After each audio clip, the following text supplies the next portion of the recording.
Assalamualaikum warahmatullahi wabarakatuh. Waalaikumsalam warahmatullahi wabarakatuh. Selamat pagi anak-anak. Pagi, Bu. Apa kabarnya hari ini? Baik. Alhamdulillah. Oke. Hari ini siapa yang mendapat giliran memimpin doa? Oke, Nazio, silakan Nazio pimpin doanya. Yuk, sebelum belajar marilah kita berdoa bersama-sama. Berdoa mulai. A'udzu billahi minasy syaithanir rajim.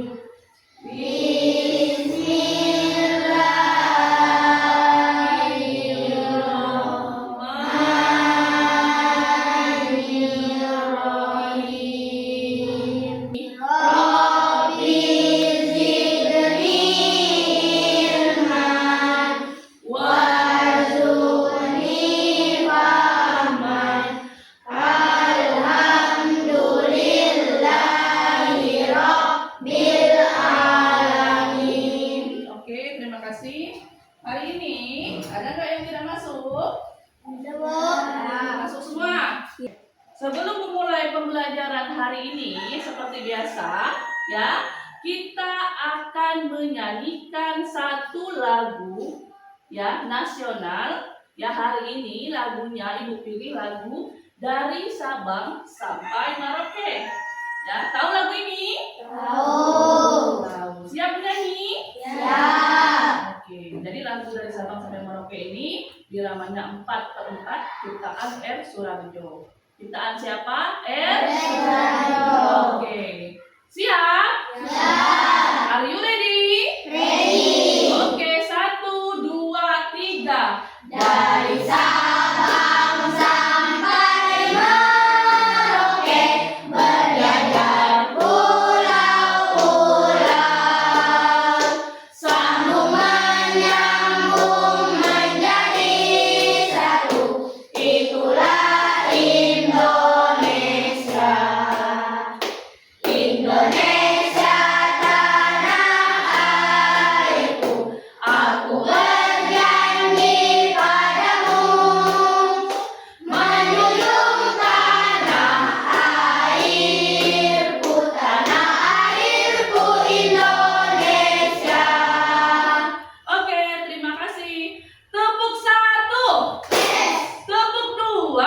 Oke, Tepuk 3. semangat, Tepuk 4. konsentrasi, Tepuk 5. siap belajar, Tepuk fokus. melihat, mendengar, mengingat, fokus. Oke, terima kasih ya. Dengan melakukan ice breaking, pembelajaran kita hari ini pasti akan lebih semangat untuk belajar hari ini. Semangat. Oke, sekarang Ibu akan menunjukkan ya satu gambar. Tolong dilihat di papan tulis pertanyaannya ya. Apa yang kalian lihat di gambar tersebut? Ada orang yang memungut sampah. Ada orang yang lagi memungut sampah atau membersihkan sampah. Ada lagi. Itu kira-kira gambarnya di mana itu? Di sekolah. Di sekolah. Ada tulisan school. Sekolah. Lingkungan sekolah. Terus, apa lagi yang terlihat di gambar tersebut? Orang lagi bersih-bersih. Ya, betul. Ada siswa yang lagi bersih-bersih. Artinya, kalau lagi bersih-bersih, lingkungan sekolah tersebut bersih apa kotor? Bersih. Nantinya akan bersih. Yang awalnya kotor. Ya, berarti awalnya kotor. Ya, dibersihkan jadinya bersih. Nah, oke. Nah, sekarang pertanyaan kedua. Ya, kira-kira lingkungan seperti ini yang banyak sampah ini pernah nggak terlihat di lingkungan sekolah kalian, baik itu di depan halaman sekolah, di belakang, ataupun di area kantin, ataupun di koridor? Pernah nggak melihat sampah seperti ini sekali-sekali? di lingkungan sekolah kalian? Benar. Pernah. Berarti ini termasuk masalah di sekolah kita juga. Karena kata kalian tadi pernah melihatnya kan? Iya. Nah, jadi ya hari ini pelajaran kita ada hubungannya dengan sampah. Dengan kata sampah. Ya, jadi mata pelajaran kita hari ini adalah mata pelajaran coding kecerdasan artifisial dengan materi cara mengidentifikasi permasalahan dengan berpikir komputasional. Nah, ini adalah materi kita hari ini. Kira-kira semangat nggak untuk belajar? Semangat ya, karena ini kita akan memecahkan masalah di sini. Ya, di mana setelah pembelajaran ini selesai, ya, Ibu harapkan anak-anak Ibu ini ya mengerti atau tahu cara mengidentifikasi ya permasalahan dalam kehidupan sehari-hari. Itu yang pertama. Ya, tujuan pembelajaran yang kedua ya Ibu harapkan kalian bisa menjelaskan konsep dasar cara berpikir komputasional. Ya, dan tujuan yang ketiga, Ibu harapkan setelah pembelajaran ini selesai, kalian semua mampu merancang langkah-langkah penyelesaian masalah, tentunya dengan cara berpikir komputasional. Nah, itulah 3 tujuan pembelajaran hari ini yang Ibu harapkan bisa kalian capai. Ya, nah dari tadi Ibu nyebut berpikir komputasional. Berapa kali Ibu bilang kan? Nah, sekarang coba kira-kira apa sih berpikir komputasional? Nah, penasaran nggak? Penasaran nggak apa Bu berpikir komputasional? Nah, sekarang ya, tolong kalian lihat cerita singkat tentang pengetahuan dasar cara berpikir komputasional. Ya, Ibu akan menayangkan video, tolong dilihat, diamati ya.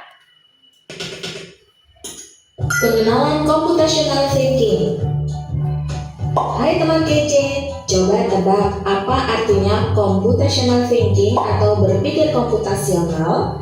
Adakah yang bermata jeli dan melihat kata komputasional di sini? Jadi mungkin ada hubungannya dengan komputer ya? Iya, betul sekali. Jempol buat kamu yang sudah menebak dengan benar. Berpikir komputasional adalah proses berpikir untuk menyelesaikan masalah dengan efektif dan efisien. Dalam ilmu komputer, proses berpikir ini dilakukan sebelum mulai menulis coding atau pemrograman. Jika sudah direncanakan dengan baik, maka coding yang ditulis akan sesuai dengan kebutuhan dan dapat diselesaikan dengan cepat dan tepat. Tapi ternyata berpikir komputasional juga bisa dilakukan tanpa komputer dan tanpa internet loh. Malah sebenarnya kita pun sudah menerapkannya dalam kehidupan sehari-hari. Mulai dari menggosok gigi, mencatat ringkasan pelajaran, hingga menyiapkan tas untuk sekolah besok. Wah, kalau kita sudah bisa menerapkannya setiap hari, berarti kita semua sudah mahir dong. Belum tentu. Contoh-contoh tadi kan menerapkan berpikir komputasional pada masalah yang sederhana. Masih banyak nih masalah yang lebih kompleks, seperti misalnya mengatur keuangan bulanan, apa yang harus dilakukan kalau kamu tersesat di tempat baru, hingga memilih jurusan dan karir. Lalu yang lebih penting lagi, ketika kamu dewasa nanti, kamu akan menghadapi era industri 4 dan bahkan 5. Di sini kamu perlu kecakapan untuk memanfaatkan dunia digital, mulai dari mencari dan memilah informasi yang kamu perlukan, hingga menggunakan informasi itu untuk membuat keputusan penting dalam hidupmu. Menghadapi masalah kompleks kehidupan di masa sekarang dan masa depan ini mirip seperti merencanakan coding yang sudah dibahas sebelumnya. Kuncinya adalah memahami masalah dengan tuntas dan mencari cara menyelesaikan yang efektif dan efisien. Nah, kalau begitu, bagaimana agar kita bisa berpikir komputasional? Sekarang kita bahas ya 4 landasan dari berpikir komputasional. Yang pertama, dekomposisi. Dekomposisi artinya membagi masalah kompleks ke bagian yang lebih kecil agar mudah diselesaikan. Misalnya kamu ditunjuk jadi ketua panitia lomba 17-an. Maka untuk memudahkan pelaksanaan, kamu bisa menunjuk panitia bagian acara, konsumsi, publikasi, keamanan, dan lainnya. Yang kedua, pengenalan pola. Artinya mencari kesamaan dan pola di antara bagian-bagian masalah kompleks yang sudah dipecah. Misalnya, kamu hendak melipat dan menyimpan jemuran di rumah, maka kamu perlu bisa mengenali jemuran milik ayah, ibu, kamu, adik, dan milik bersama seperti spray, handuk, dan lainnya. Ini karena jemuran-jemuran itu perlu disimpan di tempat yang berbeda. Yang ketiga, abstraksi. Artinya fokus pada informasi yang penting saja, mengabaikan detail yang tidak diperlukan. Misalnya kamu hendak menceritakan pengalamanmu berwisata ke luar kota. Tentunya kamu mengalami banyak hal dari mulai berangkat di bus, berfoto bersama, makan di restoran, menginap di hotel, hingga perjalanan pulang. Tapi nggak mungkin kan kamu ceritakan semua kejadian dengan detail pada teman-temanmu. Pasti mereka bosan kalau kelamaan. Jadi kamu harus menyaring beberapa kejadian yang menarik saja untuk diceritakan pada teman. Yang terakhir, algoritma. Artinya membuat langkah-langkah penyelesaian atau membuat aturan yang diikuti untuk menyelesaikan masalah. Misalnya kamu diberi daftar belanja di supermarket oleh ibu. Ada minyak goreng, telur, roti, sayur, dan kopi. Lalu kamu harus buru-buru karena ibu sudah mau memasak dengan minyak goreng itu. Nah, kalau seperti ini, satu cara yang efisien misalnya mulai dengan mengambil barang yang paling dekat dari pintu masuk hingga terakhir yang paling dekat dengan kasir. Nah, itu dia 4 landasan berpikir komputasional yang perlu diterapkan untuk memecahkan masalah yang kompleks. Lalu berikutnya, apakah ada cara untuk mengasah kemampuan berpikir komputasional? Tentu ada. Selain bisa coba kamu terapkan ke masalah sehari-harimu, kamu bisa juga latihan soal untuk mengasahnya. Misal, jadi itulah cerita singkat tentang apa sih cara berpikir komputasional. Nah, kira-kira dari tayangan video tadi ya, yang sudah kalian tonton, kalian simak, kira-kira ada nggak gambaran? Oh, ternyata berpikir komputasional ini seperti ini. Ada nggak gambarannya? Walaupun belum terlalu dalam, dasarnya ada nggak? Kira-kira? Jadi sana nggak? Ada gambaran? Ada. Oke, ya. Nah, sekarang sebelum kita tahu lebih dalam cara berpikir komputasional, sekarang Ibu akan menayangkan kembali masalah ya, yang nantinya masalah itu akan kita pecahkan dengan cara berpikir komputasional.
Kira-kira itu permasalahannya apa? Masalah? Iya, sampah. Ya, sampah di lingkungan sekolah. Nah, ini di sini kita akan membahas atau mengupas bagaimana cara memecahkan masalah sampah di lingkungan sekolah dengan cara berpikir komputasional. Ya, kita kembangkan dulu. Jadi pembelajaran kita hari ini coding dan berpikir komputasional. Ya, belajar coding dan berpikir komputasional untuk memecahkan masalah. Ya, masalahnya apa tadi yang akan kita pecahkan? Masalah sampah. Oke, ya. Nah, agendanya hari ini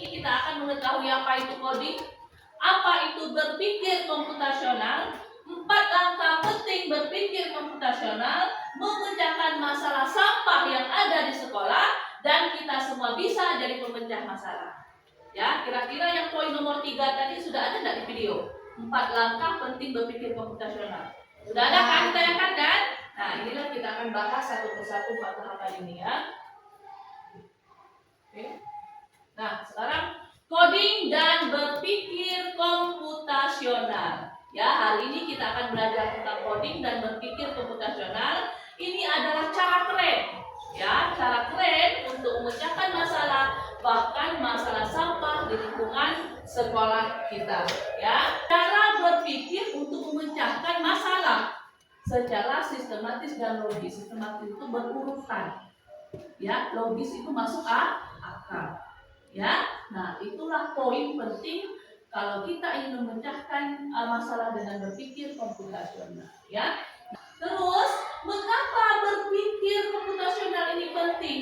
Ya, karena dengan berpikir komputasional masalah yang rumit bisa terselesaikan. Masalah itu kan ada yang susah sekali, ada yang standar saja, ada yang ringan. Nah, dengan cara berpikir komputasional, masalah yang sulit pun akan mudah terselesaikan, ya. Nah, dan kita akan menemukan solusi yang tepat, artinya yang pas, tidak meleset. Itulah yang benarnya, ya. Tentunya kalau kita menemukan solusi yang tepat, hasilnya akan baik. Hasilnya akan apa? Oke, akan baik. Contohnya saat mencari cara agar sekolah kita selalu bersih dari sampah. Ya, oke. Sekarang contoh setiap hari. Nah, ternyata ya berpikir komputasional ini bukan hanya untuk komputer atau robot. Ya, kita juga bisa menyelesaikannya masalah di rumah atau di sekolah. Nah, ternyata tanpa kita sadari, ya, ada beberapa hal yang terjadi di rumah ataupun di sekolah yang kita sudah selesaikan dengan cara berpikir komputasional, walaupun tanpa kalian sadari. Contoh, ya, saat kamu merencanakan cara tercepat untuk sampai ke sekolah. Nah, misalnya di sekolah ini ada 2 rute nih jalan. Kalau kita kan tidak, kita kan satu arah ya. Sekolah kita ini jalannya cuma satu arah. Tapi kan kalau di kota-kota besar itu banyak. Ada jalan motong, benar nggak? Ada jalan yang berliku-liku, benar nggak? Oh, nanti si A mikir, aku nih bagaimana ya supaya aku harus cepat datang ke sekolah. Oh, aku jalan ini saja biar lebih cepat. Nah, itu dia sudah berpikir dengan cara komputasional sebenarnya tanpa disadari itu. Sampai sini mengerti? Ya, mengerti ya. Terus mengatur jadwal belajar harianmu. Nah, ada gambar anak gadis yang lagi fokus belajar bagian dari rutinitas. Misalnya kalian sudah punya target, aku dari Senin sampai Jumat atau sampai Sabtu aku harus belajar di rumah selama 1 jam, 1 hari. Harus itu. Jamnya terserah jam berapa. Misalnya hari Seninnya free-nya jam 3 sampai jam 4. Ya, silakan jam 3 sampai jam 4. Hari Selasanya jam 2 sampai jam 3 yang free-nya, silakan. Yang penting dia harus 1 jam sehari. Dia harus menargetkan, dia harus selesai belajar di rumah 1 jam sehari. Mengulang pelajaran yang ada di sekolah. Ya, nah jadwal dia untuk belajar di rumah itu, ya, untuk itu sebagai rutinitas dia itu. Ya, nah artinya dia sudah ada target yang harus dicapai, itu sudah dia caranya berpikir komputasional. Cara berpikirnya sudah berpikir komputasional. Mungkin dengan dia belajar rutin, dia akan mendapatkan nilai yang bagus, ya, yang baik, dan nilai plusnya dia akan mendapatkan peringkat ke kelas. Itu targetnya. Paham ya? Iya. Terus kira-kira ada lagi nggak masalah di rumah? Kira-kira, ya Allah, aku nih ternyata sudah berpikir komputasional. Ibu menjelaskan ulang biar lebih detail kalian menerima penjelasannya. Ya, yang pertama tadi 4 tahapan, ingat ya, 4 tahapan berpikir komputasional itu. Yang pertama, dekompos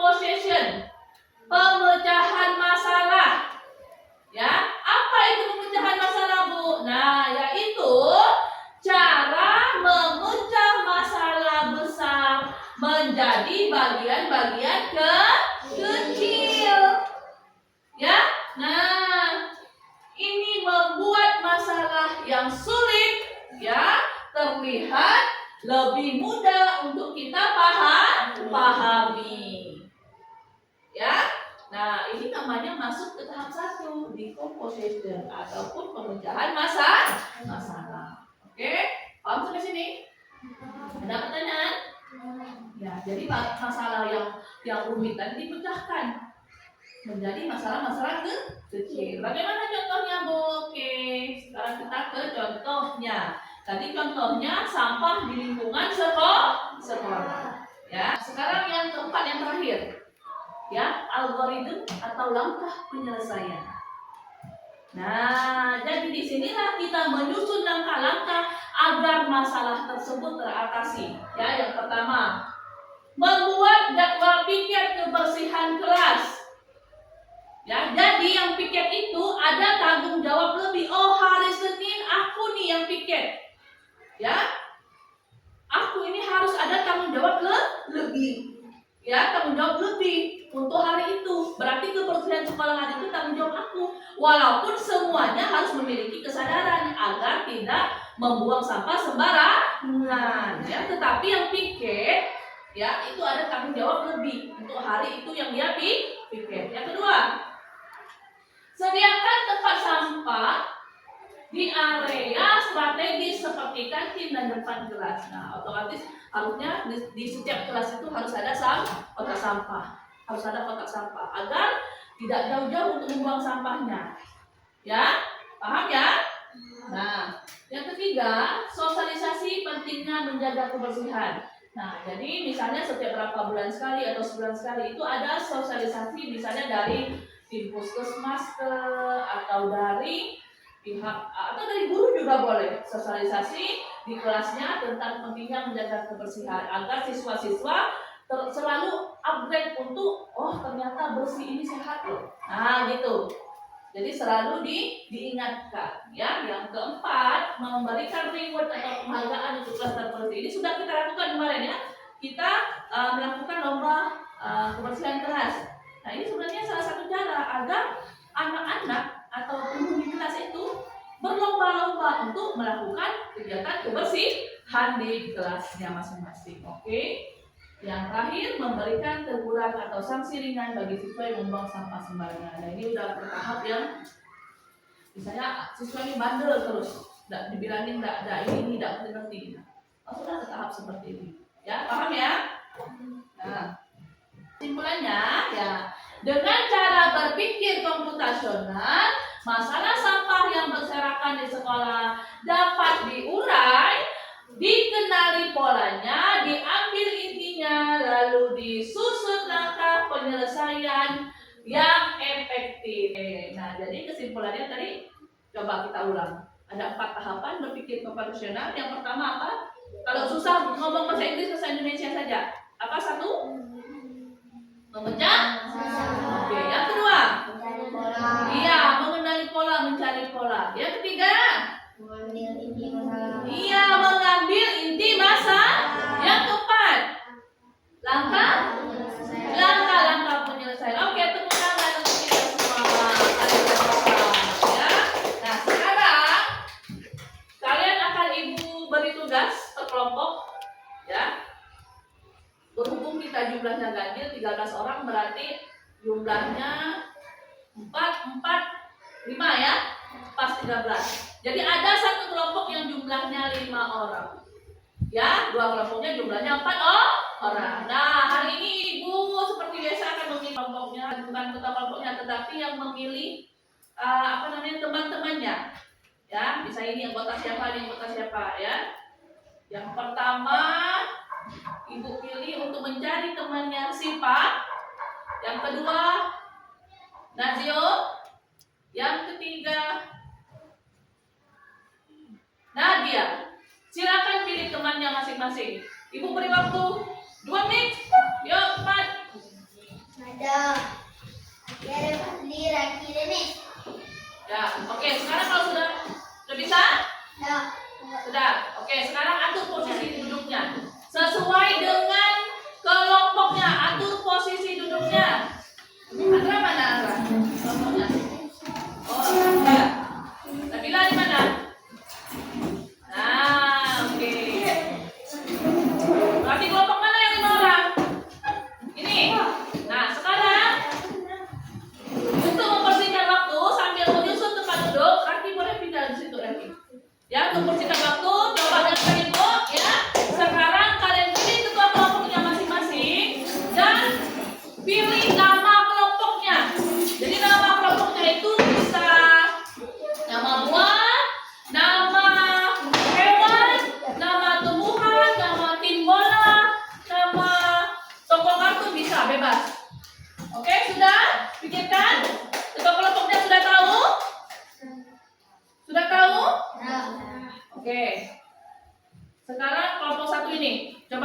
1 siapa ketua kelompoknya? Nis. Dennis. Kelompok 2 ini siapa ketua kelompoknya? Nadia. Kelompok 3 berarti ini siapa ketua kelompoknya? Sipa. Sekarang namanya, nama kelompok, ayo. Mau nama apa? Bola. Tim bola. Berarti kalau satunya tim bola, semuanya tim bola ya? Ya, nggak boleh belak-belak. Jadi tim 1 apa namanya? Madrid. Real Madrid. Tim 2 Barcelona. Tim 3 Chelsea. Oh, luar negeri semua ya. Ibu ada 3 masalah ya yang berbeda. 3 masalah yang berbeda ya. Nah, nanti di masalah itu kalian harus memecahkannya dengan berpikir komputasional. Bisa? Berarti ada 4 tahapan ya. Ada tahap memecah masalah, ada tahap mengenali pola, ada tahap mengambil intinya saja, dan ada tahap langkah-langkah penyelesaian. Ya, 3 masalah ini beda-beda. Dan sini ya, silakan kalian apa namanya? Wiwang apa sweet ya? Wiwang ya. Nah, dengan itu aturannya yang menang berhak memilih kasus mana yang mau dipilih. Oke. Perhatikan kawan-kawan, siapa yang menang? 1, 2, 3. Siapa menang? Dennis. Oke. Dennis, ini ada 3 masalah. Kira-kira mau masalah yang mana? Apa kelas yang kotor, atau kamar yang kotor, atau perpustakaan yang kurang rapi? Kelas. Apa maunya? Nah, boleh ya. Silakan diskusi. Oke. Apa maunya? Apa? Kelas yang kotor. Kelas yang kotor. Oke, ini pegang gambarnya. Kelas yang kotor ini dia. Silakan kembali ke kelompoknya. Tepuk tangan untuk kelompok Real Madrid. Ya. Berarti yang kedua ini sweet. Ya, yang kedua sweet. Yang menang harus memilih. Tuh, Ibu. Siapa yang menang? Sipa. Oke, berarti Nadia tidak ada pilihan ya. Yang kelompok 3 ya. Pilih yang mana, Kak? Silakan diskusi. Mau kamar atau perpus? Apa? Perpus yang kotor. Oke, silakan. Oke, berarti Nadia kelompok apa Nadia tadi? Barcelona ya? Tidak ada pilihan, hanya satu, yaitu kamar yang kotor dan banyak sampah. Oke, silakan. Nah, jadi tugasnya sudah paham anak-anak? Kalian pecah masalah menjadi 4 langkah sesuai contoh yang Ibu kasih tadi. Ya, cuman kasusnya berbeda. Silahkan saling diskusi sesama kawannya, ya, diskusi, ya. Namanya juga kerja kelompok, jadi harus diskusi. 3, 4, 3. Oh,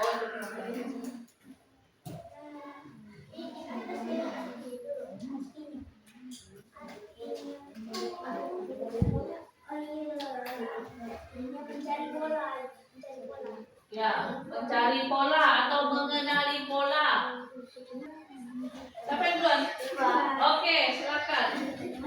Soalnya harus keras ya. Silakan presentasikan hasilnya di depan, semuanya maju. Kelompok Real Madrid dengan Barcelona boleh menanggapi hasil dari kelompok Chelsea. Soalnya harus keras, jadi kami kedengaran di sini. Ya. Assalamualaikum warahmatullahi wabarakatuh. Waalaikumsalam warahmatullahi wabarakatuh.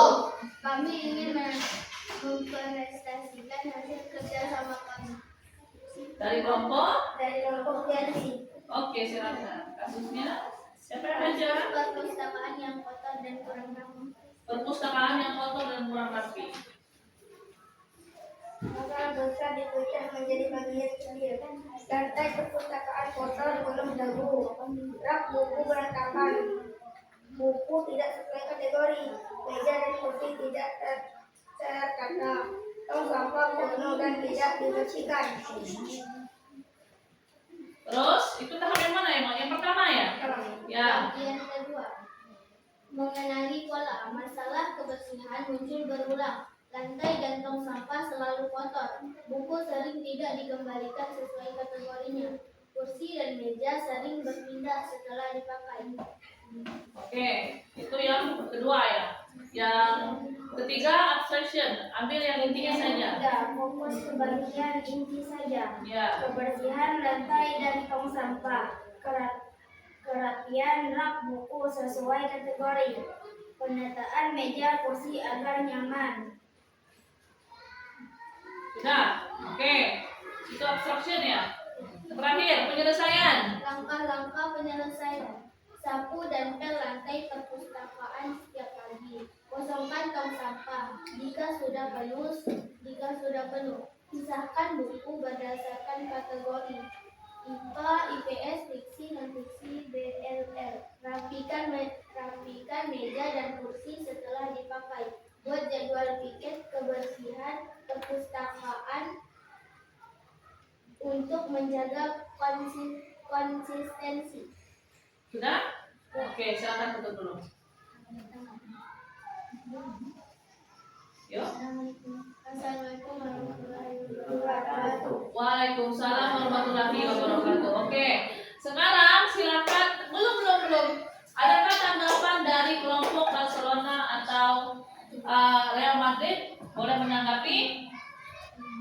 Ada kira-kira apa sudah pas? Cukup? Atau ada tanggapan? Kenapa Danu? Dia tidak membaca. Oh, kenapa Danu tidak membaca katanya? Harusnya bacanya tadi dia baca harga. Sipa dengan Nabila harusnya Danu. Oh, katanya harusnya Danu harus membaca. Jadi bagian yang bagiannya rata. Oke, terima kasih masukannya Nazio. Ada lagi? Cukup? Oke, terima kasih untuk penampilan dari kelompok 3 Chelsea. Oke, good job. Tepuk tangannya dong. Ya, silakan Swim. Ketua kelompok dari sini ya Swim. Oke, silakan. 1, 2, 3. Siapa yang tampil? Ya, kelompok Real Madrid. Silakan maju ke depan. Ya.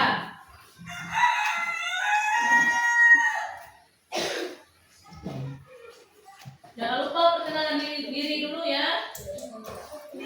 Suaranya keras, ini laki-laki semua nih. Ada cewek satu, suaranya keras.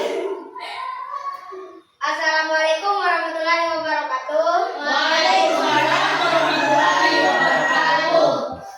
Kami dari kelompok Real Madrid yang beranggotakan Denny Pramanda, Raki, Zio, Rebeldi, ingin mempresentasikan hasil kerja kami. Kami mendapat kasus yaitu kelas yang kotor dan banyak sampah. Bagian 1. Lantai kelas dipenuhi sampah, kertas dan plastik. Meja berdebu, papan tulis tidak bersih, kotak sampah penuh dan kaca berdebu. Oke, itu bagian 1 ya? Oke. Bagian 2. Mencari pola. Sumber masalah. Siswa sering membuang sampah sembarangan. Setiap pagi kondisi kelas kotor setelah dipakai hari sebelumnya. Jenis sampah plastik, kertas, bungkus makanan. Bagian 3. Mengambil inti masalah. Inti masalah kelas menjadi kotor karena sampah dan debu tidak dibersihkan secara teratur. Fokus solusi. Membersihkan sampah, menyapu dan merapikan kelas.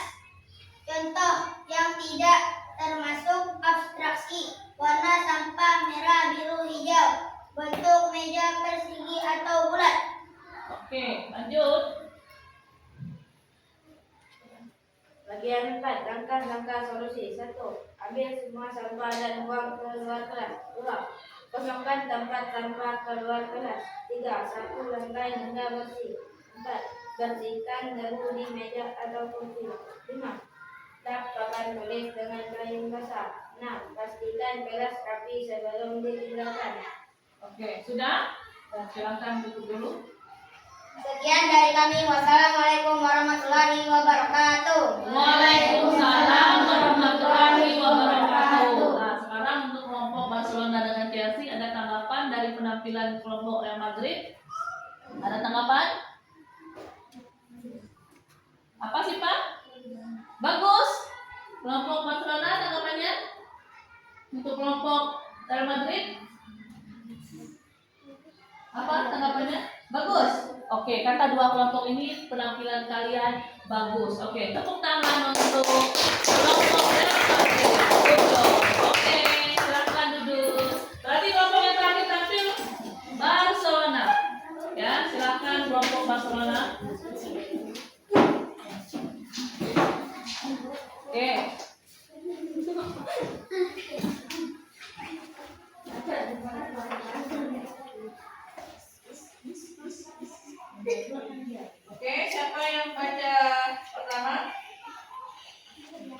Ya, silakan.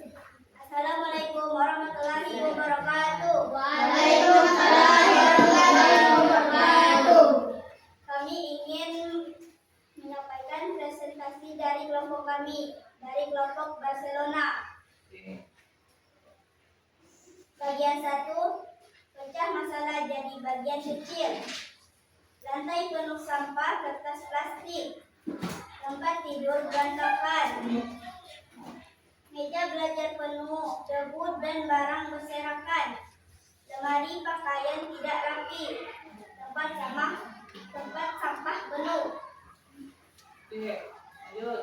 Bagian 2, mencari pola. Setiap hari ada sampah plastik atau kertas yang dibuang sembarangan. Baju sering diletakkan di kursi, bukan di lemari. Setelah belajar, buku dan alat tulis tidak kembali ke tempat semula. Jika tidak dibersihkan, kamar cepat sekali kembali kotor. Ya, next. Bagian 3, ambil inti masalah saja. Inti masalah, kamar kotor karena kebiasaan tidak menaruh barang pada tempatnya dan sampah tidak dibuang ke tempat sampah. Dan terakhir yang tidak perlu, warna spray tempat tidur jenis sampah. Misalnya sumber permen, rasa coklat, strawberry, merek pakaian yang berserakan. Oke. Sudah? Bagian 4, ambil semua sampah. Masukkan ke tempat sampah. Kosongkan kotak sampah yang sudah penuh. Buang ke tong sampah besar di luar. 3, rapikan tempat tidur. Lipat selimut dan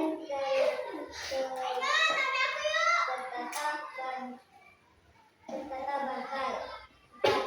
4, kembalikan buku, alat tulis dan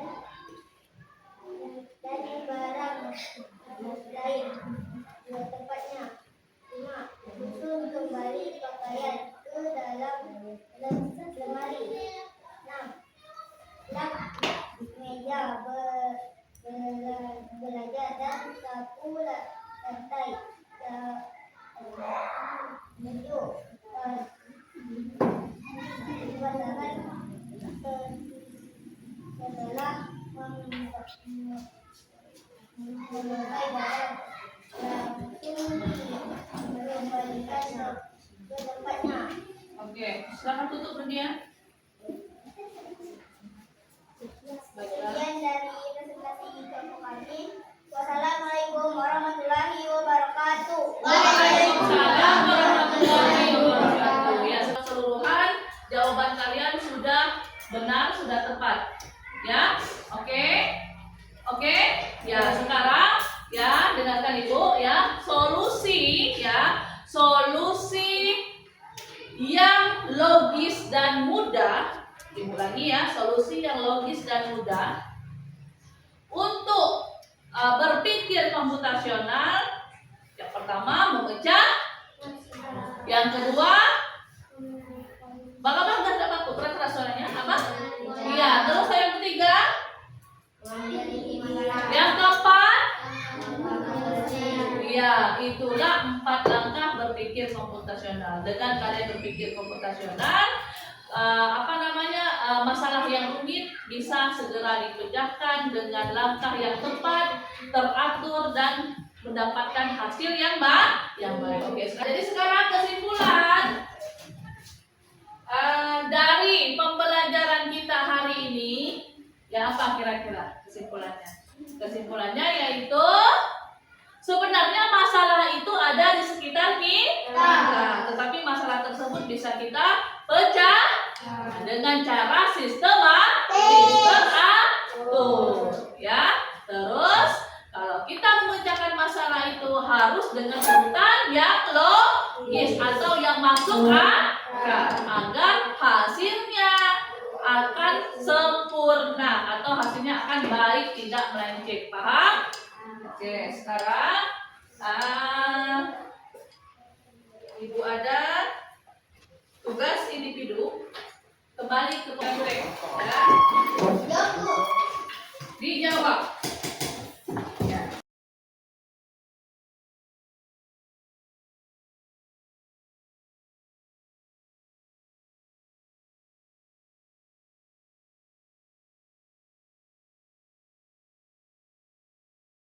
Sebagai penutup ya, hari ini Ibu merasa bangga sekali dengan kalian ya, karena hari ini kalian sudah belajar bagaimana cara memecahkan masalah ya. Jadi hari ini kalian bukan hanya belajar teori saja, tetapi kalian sudah praktek, sudah mencari solusi nyata dari masalah-masalah yang Ibu tugaskan kepada kalian. Tepuk tangan untuk kalian semua.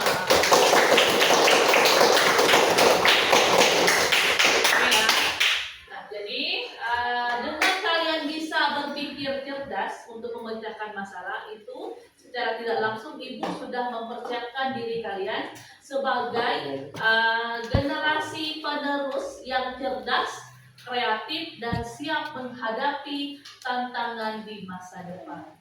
Oke ya, sekali lagi terima kasih untuk semangat belajarnya hari ini.